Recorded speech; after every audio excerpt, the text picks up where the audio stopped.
Friends எல்லோரும் எப்படி இருக்கீங்க? இன்றைக்கி என்ன பார்க்க போகிறோன்னா சிக்கன் முர்த்தப்பா ரெசிபி பார்க்க போகிறோம். ஆல்ரெடி நான் ஷார்ட்ஸில் அப்லோட் பண்ணியிருந்தேன். இன்றைக்கி ஃபுல் வீடியோ அப்லோட் பண்ணுறேன்.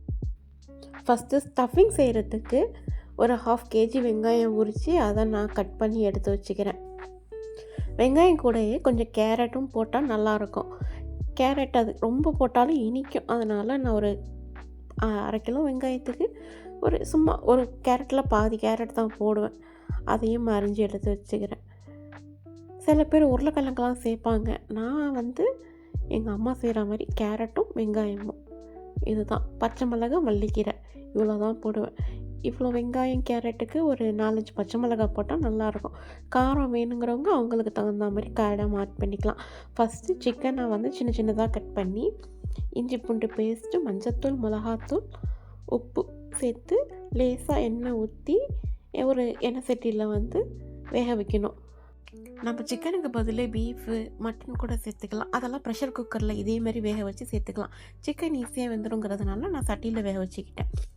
சிக்கன் வெந்ததும் அதுலேயே பச்சை மிளகாய், வெங்காயம், கேரட் எல்லாத்தையும் போட்டு நல்லா உப்பு சேர்த்து வதக்கிட்டு மஞ்சத்தூள், மிளகாத்தூள், கரம் மசாலா கூடவே பட்டை, கிராம்பு, ஏலக்காவை அரைச்சி வச்சுருந்த பொடியே லேசாக தூவிக்கணும். ரொம்ப போடக்கூடாது, வாசம் ஜாஸ்தியாக போயிடும். சிக்கனில் சேர்த்த இஞ்சி பூண்டு தான். அதுக்கப்புறம் இஞ்சி பூண்டுலாம் சேர்க்க வேண்டியதில்லை.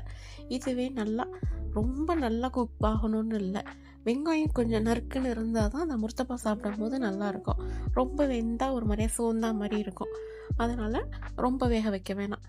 நார்மலாக வெந்தால் போதும் வெங்காயம். ஸ்டஃபிங் ரெடியானதும் அடுப்பை ஆஃப் பண்ணிவிட்டு ஸ்டஃபிங்கை ஆற வச்சிடணும். இப்போ மாவு பிணையலாம். நான் 1/2 கிலோ மைதா மாவு தான் எடுத்திருக்கேன். சில பேர் ஹெல்த்தியாக வேணும், மைதா சேர்க்க மாட்டேன் அப்படின்னு சொன்னாக்கா நீங்கள் கோதுமை மாவு கூட ஆட் பண்ணிக்கலாம். இந்த அளவுக்கு டேஸ்ட் வருமானு தெரியல, ஓரளவுக்கு ஓகே.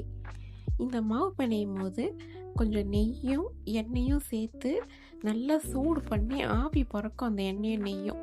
அப்போ ஊற்றி கலந்து மாவில் ஊற்றி கொஞ்சம் மாவு டைட்டாக பிணையணும். ரொம்ப லூஸாக பிணையக்கூடாது.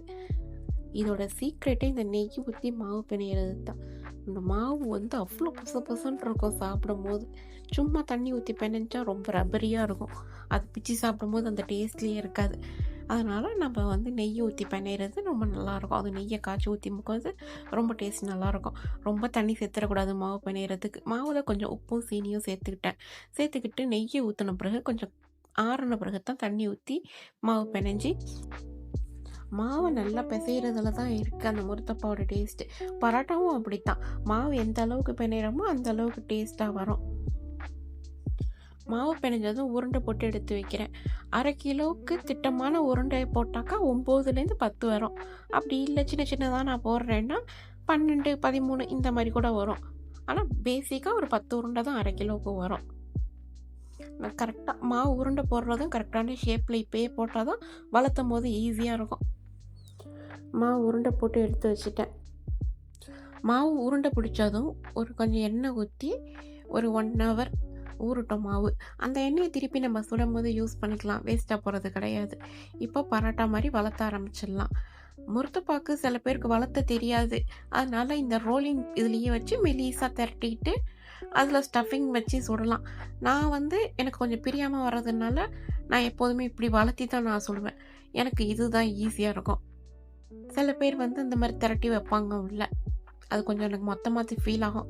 இதுவாக இருந்தால் மெலிசாக இருக்கிற மாதிரி இருக்கும், நல்லாயிருக்கும். இது மாதிரி ஈஸி தான் இது விசிறதும். இப்படி விசிறி பழகிட்டால் நமக்கு இதை விட பெட்டர் வேறு எதுவுமே இல்லைன்னு தோணும். விசிறி உள்ளே நம்ம வச்சுருந்த ஸ்டஃபிங்கை உள்ளே வச்சு இந்த பக்கமும் அந்த பக்கமும் ஒரு ரெக்டாங்கிள் ஷேப்புக்கு வரும். இந்த முர்த்தப்பாவுக்கு முட்டை மேலே தடவணும். அதை முட்டை 2 முட்டையை நல்லா உப்பு போட்டு லேசாக உப்பு போட்டுக்கணும். ரொம்ப உப்பு போடக்கூடாது. லேசாக உப்பு போட்டு அடித்து வச்சுக்கிட்டு முர்த்தப்பா நல்லா வெந்ததுக்கப்புறம் தான் முட்டை சேர்த்து திருப்பணும். நான் வீடியோவில் காமிக்கிறேன். இந்த மாதிரி தான் பண்ணணும். முர்த்தப்பாவை தோசைக்கல்லில் போட்டதும் ஃபஸ்ட்டு ஒரு திருப்பிட்டு அதுக்கப்புறம் தான் எண்ணெய் சேர்க்கணும். எண்ணெய் கொஞ்சம் நெய் சேர்த்துக்கிட்டாலும் சூப்பராக இருக்கும். நல்லா பொறுமையாக நிதானமாக வேக வைக்கணும். முர்த்தப்பாக்க அவசரப்படக்கூடாது. ஏன்னா அந்த மடக்கின இடத்துலலாம் வேகணும். மாவு கொஞ்சம் மொத்தமாக இருந்தால் வேகாது. அது நம்ம மைதா மாவு வெந்து சாப்பிட்டா தான் உடம்புக்கும் நல்லது. ரெண்டு பக்கமும் நல்லா செவந்ததுக்கப்புறம் முட்டை தடவிக்க வேணும். முட்டை ரொம்ப நேரம் தடவி வெந்துச்சுன்னா அது ஒரு மாதிரியாக கருத்தா மாதிரி போயிடும். பார்க்கவும் நல்லா இருக்காது, சாப்பிடவும் நல்லா இருக்காது. இந்த முர்த்தப்பா தான் எங்கள் ஊரில் பொண்ணு பார்க்க வர ஃபங்க்ஷன், மாப்பிள்ளை பார்க்க வர ஃபங்க்ஷன் எல்லாத்துக்குமே இதை தான் வைப்பாங்க. இது கொஞ்சம் லக்ஸரியாக இருக்கும் அப்படின்னு சொல்லிட்டு இந்த ஸ்டஃபிங் வச்சு இந்த முர்த்தப்பா தான் எல்லார் வீட்லேயும் வைப்பாங்க. கண்டிப்பாக இதை வீட்டில் ஈஸியாக செய்யலாம். கண்டிப்பாக நீங்களும் ட்ரை பண்ணி பார்த்துட்டு எனக்கு கமெண்ட் பண்ணுங்கள்.